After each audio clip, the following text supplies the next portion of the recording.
Hi, y'all. Greetings. Robbie Warren, Otter Woman Standing here.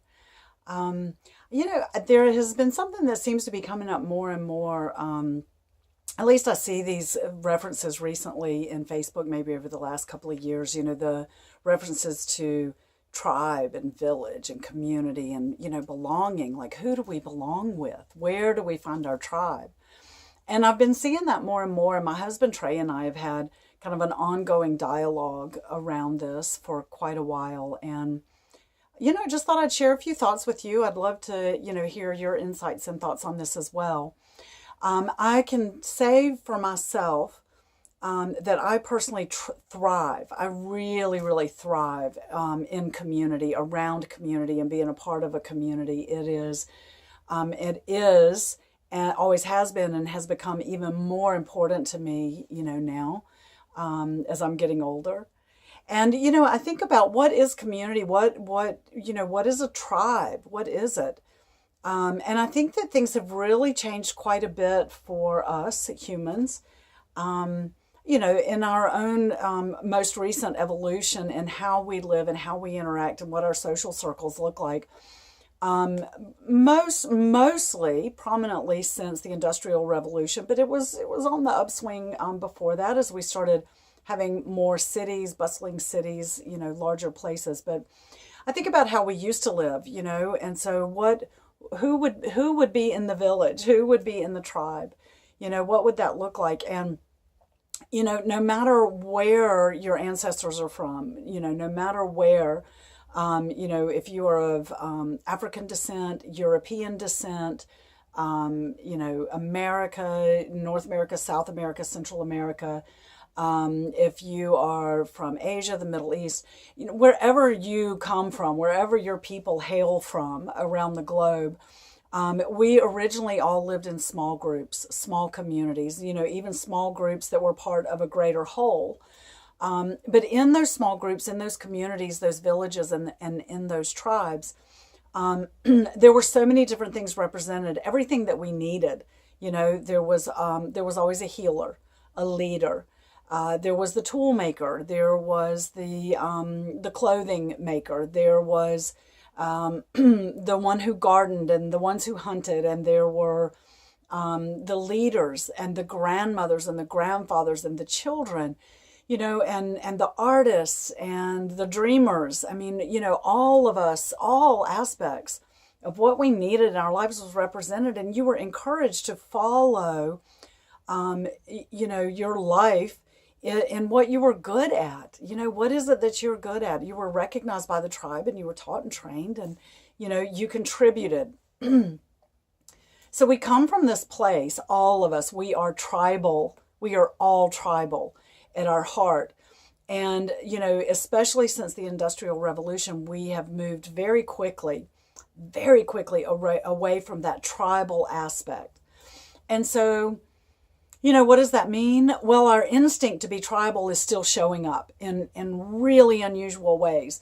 Whereas it used to be we knew where we lived was our village. That was our safety net. Those were the people that knew us and loved us and that we connected with and that we had our living in common. So we don't really have that anymore. I mean, even in our neighborhoods now, at least here in the United States, in our neighborhoods, I know neighbors that don't even speak to each other. They live in houses that are this close to each other and they barely know each other. They see each other in the yard and maybe give a quick wave. There's homeowners associations. You pay dues, to be a part of the homeowners association. I mean, it seems so crazy.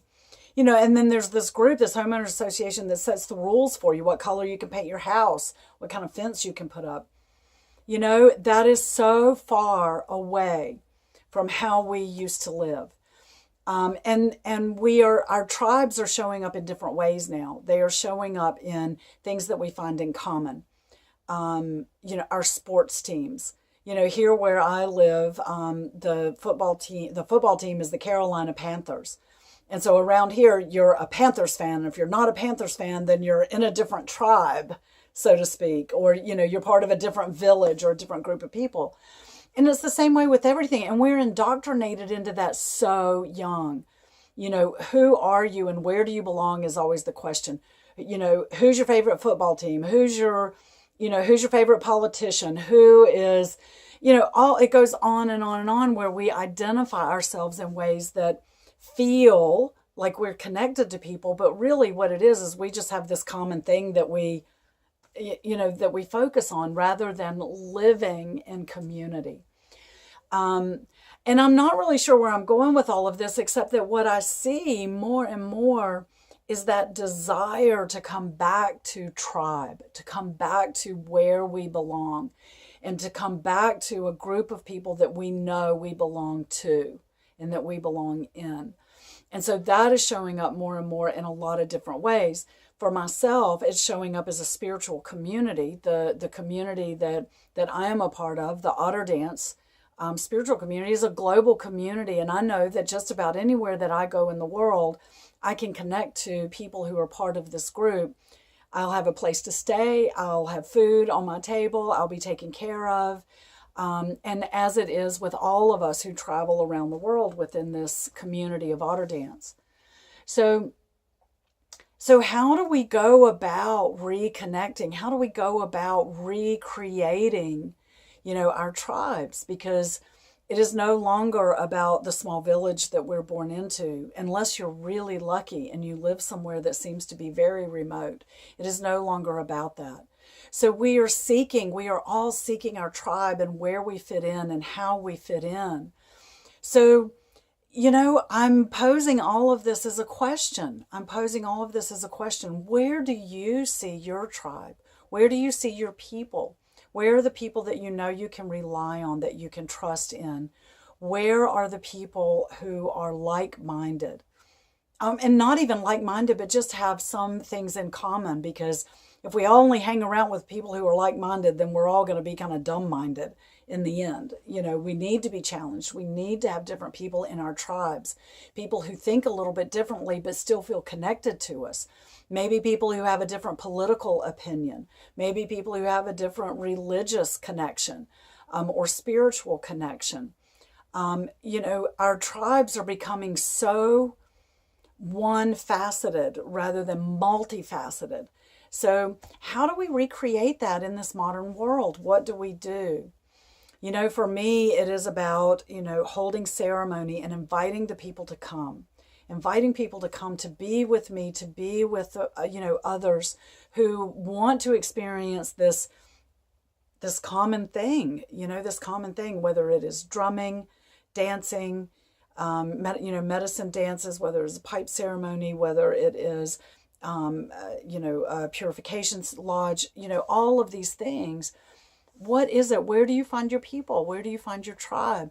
We are all longing to belong. We are longing to belong. So how do we go about doing that? And I wish I had the answers. And I think I'm just trying to provoke a little bit of, question for you and thought for you. And, I would love to hear back from you. Where do you find your people? Where do you find your tribe? How does that work today in this modern world for you? How do you feel connected? How do you feel like you belong? What is that for you?